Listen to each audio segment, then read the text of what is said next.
দেখেছেন যে ছাত্র আন্দোলনের পক্ষ থেকে ইনিশিয়ালি জুলাই প্রোক্লামেশনের একটা ঘোষণা এসেছিল বৈষম্য বিরোধী ছাত্র আন্দোলন এবং নাগরিক কমিটির পক্ষ থেকে কয়েক মাস আগে।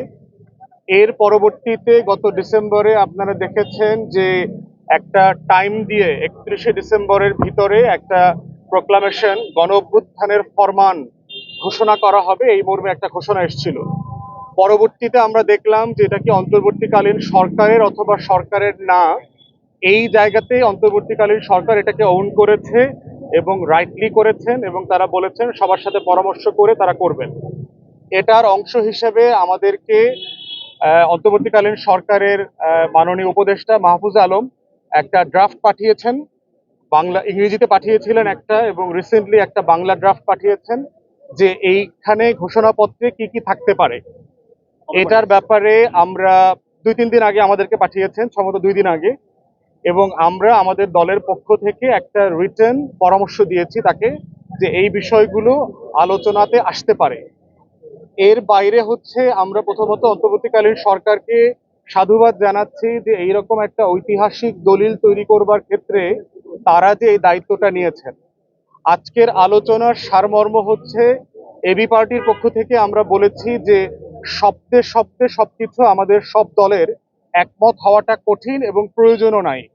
আমাদের যেটা একমত হওয়ার দরকার এটা হচ্ছে প্রক্রিয়াটা একমত হওয়া দরকার, যে কোন প্রসেস ফলো করে এই ঘোষণাপত্রটা অথবা এই গণ অভ্যুত্থানের ফরমান লিখিত হবে এবং সকল দল এটাকে সম্মতির ভিত্তিতে অ্যাকসেপ্ট করবে, অ্যাডপ্ট করে নেবে আমাদের স্বাধীনতার ঘোষণাপত্রের মতো।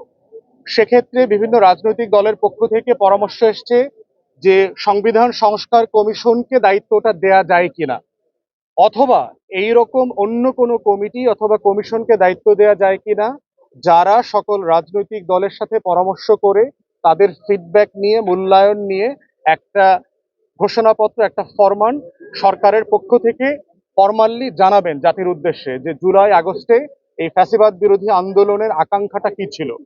এবং উপদেষ্টা মণ্ডলীর অনেকের সাথে আমাদের কথা বলে মনে হয়েছে তারা এই রাজনৈতিক দলগুলোর যে পরামর্শ এটাকে খুব যৌক্তিক মনে করেন।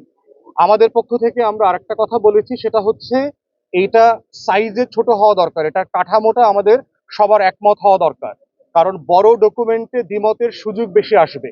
হিস্টোরিক্যালি আমরা অনেকগুলো এক্সাম্পল দিয়েছি, মেঘনা কার্টা থেকে শুরু করে স্বাধীনতার ঘোষণাপত্র এবং অন্যান্য যে হিস্টোরিক্যাল ডকুমেন্ট আছে সেটার মোতাবেক করে এটাকে ছোট করা দরকার।